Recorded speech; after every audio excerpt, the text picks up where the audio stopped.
All right, all right, all right, all right. Settle down. Come on in. Come on in. Got my scent of the day. We'll come back to this. Let's go outside, do a weather check, but don't touch anything. Don't look at anything. Don't break any shit. Keep your hands to yourself. Take your clothes off if you'd like. Make yourself comfortable. Let's see what it's like. A very beautiful day. Much nicer than yesterday when it was hot and humid and sticky. You'd be lucky if you didn't have a scrotum in Toronto. Today's also nice, but much cooler. But I want to do a little bit of bitching on the balcony today about Fragrantica, which I'm not going to name any names because I've definitely had some beefs with my Fragrantica editors and I don't want to go there, but it's about reviewers reviewing perfumes for other reviewers that own their own perfume line. So it's two reviewers reviewing their own brand of perfumes. And that's just one instance of bias that I've noticed on Fragrantica. And it's a little bit embarrassing, not only insulting as a fragrance enthusiast, because you don't need to be a genius to see what's going on. Fragrantica, shame on you. I remember there was a time, hi chat, come for coffee sometime. We see you. There was a time where they fired an editor for writing a piece on Jeremy Fragrance, and they claimed for it to be embarrassing to their website to write a piece on a fragrance influencer. And I find what's going on now way more embarrassing. Jeremy Fragrance is the number one YouTube influencer with a very successful YouTube channel, a very successful brand. And what we're seeing now is just, it's really ugly and it's just so full of biases, and you can see kind of the injustice. Like, you can see the influence of two reviewers being friends and knowing each other and reviewing their own stuff.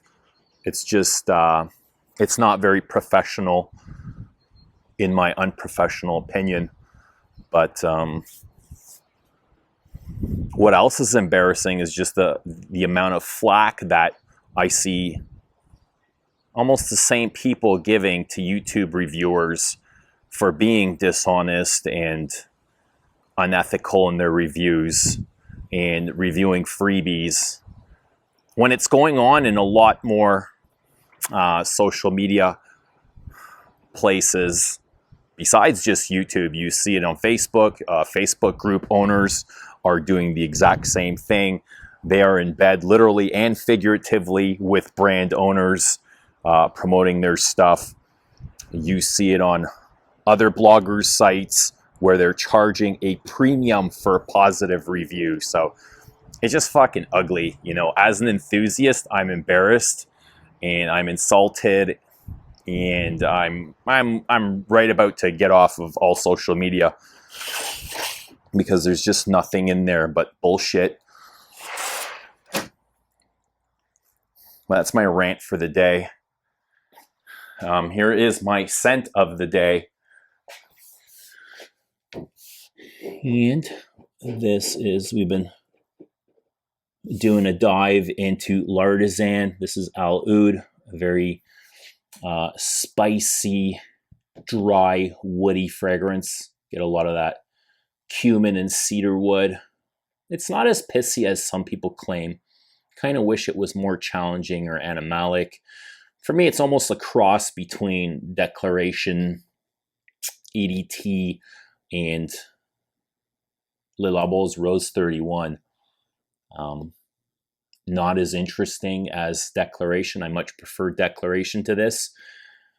But I'd much rather have this than Rose 31. I actually get almost a mentholated accord to this without the mint aspect, of a rosy geranium, and not sure where that's coming from, but feels more of a, I wouldn't say it's a natural oud. It's far from it. It's more of a smoky wood than any type of oud. And this has been out for about 10 years, so it's a long time, and the ouds that we're seeing today are much, much different than what they were releasing in this age, but still a pretty solid fragrance, not one that I'd, run out calling it a must-have.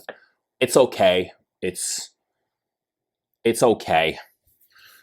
That's what I'll say for now. But anyway, I want to talk about Frederic Malle and his 20th anniversary.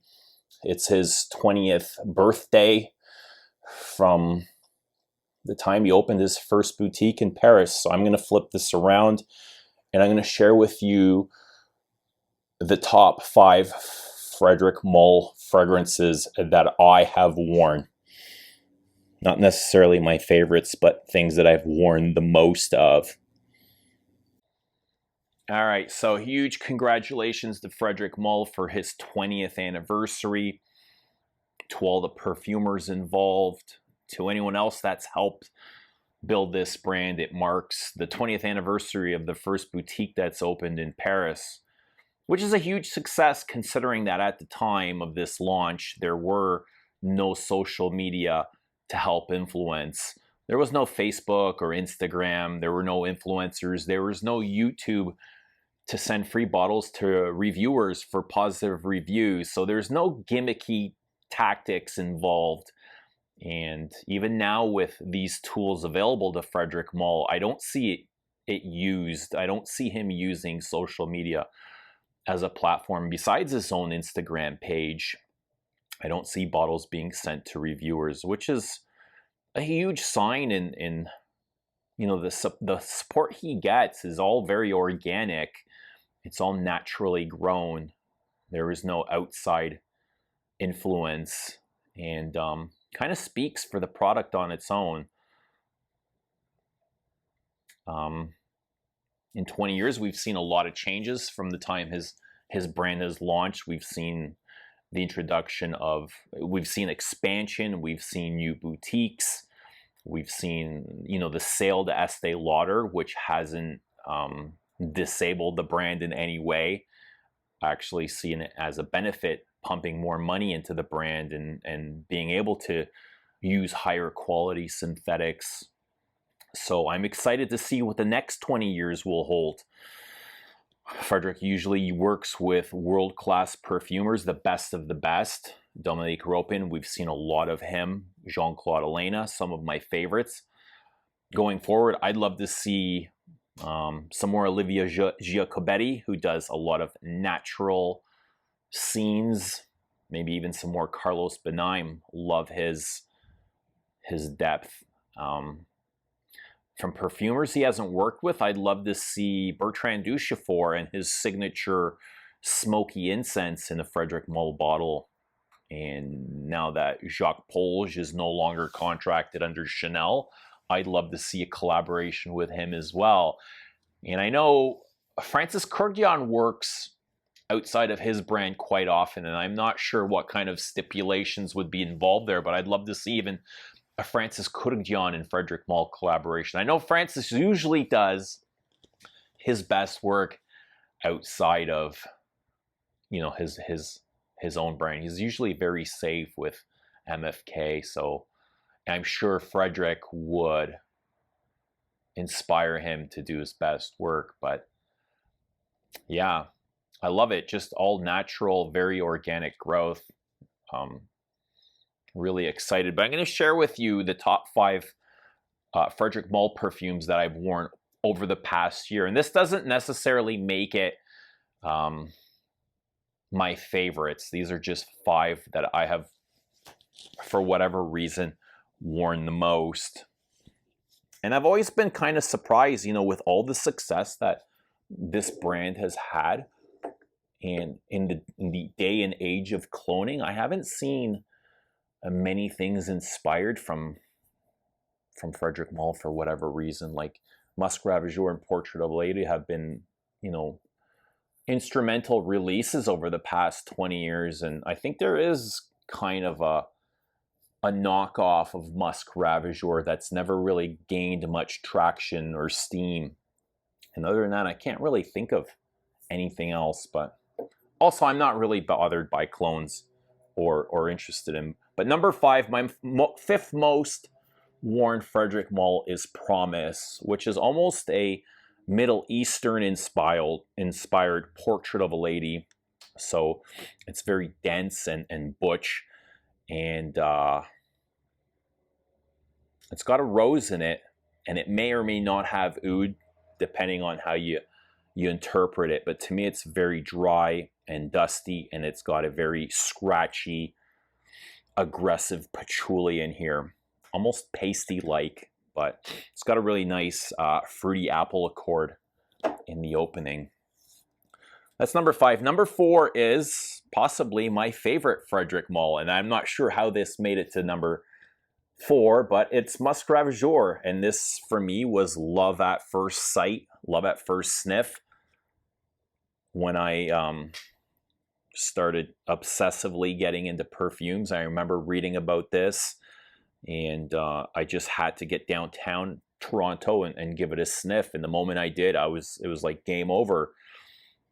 I came back the next week and I bought a bottle, and we've been together ever since. And to me, it's not as aggressive as a lot of people make it seem to be. It's not as dirty or animalic. I can definitely see some lover's skin, very sensual, but it's not all that pissy. It could be more underbelly than pissy, but it's a sensual vanilla is what I'd call it, with some spices. Number 3 is Rose and Queer, Jean-Claude Elena. Very nice green, sparkling rose. I'm not sure how this made it into my top 5 with all the great hits, but according to the database, this is number 3. I still don't get much leather from this, but I do like it. And this is actually perfect for this time of year. Rose and Queer. Number 2, and I've talked about this a ton on my channel, this is The Moon, a rose oud, and this is potent. Oh God, it's sweet, it's leathery, it's spicy, it's dark. It could be a little bit skanky. It's aggressive, and it's bold, and it's attention-getting. Smoky. I get a lot of spices and dark leather from this. It's a very dark perfume. But number 2, I can see this staying in my top 5 for a long time. I really do enjoy wearing this. And number 1 is Portrait of a Lady. This is not only my most worn perfume. Actually, all of these are, not only are they my top 5 Frederic Malle worn perfumes, but they would be my top 10 of everything worn for the last year. These all made my most worn, my most 10 worn perfumes, and this was number 1. A rose patchouli, smoky, incensey, sweet fruitiness. I'm surprised that this has never been knocked off or cloned, or God, I better knock on some wood, because the next thing you know, there's going to be a clone house coming down and disrespecting this thing. But yeah, Portrait of a Lady. This was also love at first sniff. I remember picking up my shirt the day after I had worn this the first time and thinking, man, this is probably the most beautiful thing I've ever worn. And I still feel that way. It's absolutely stunning. So there you go, top 5 Frederic Malle that I've worn. Not necessarily my top 5 favorite. I'm not sure if I'd be able to come up with that list. I'm not attached to lists and favorites and stuff like that, but that's what it is. Anyway, drop a comment down below. Love reading your comments on whatever it is you want to talk about. Drop a like, and we will see you in the next one. Bye for now.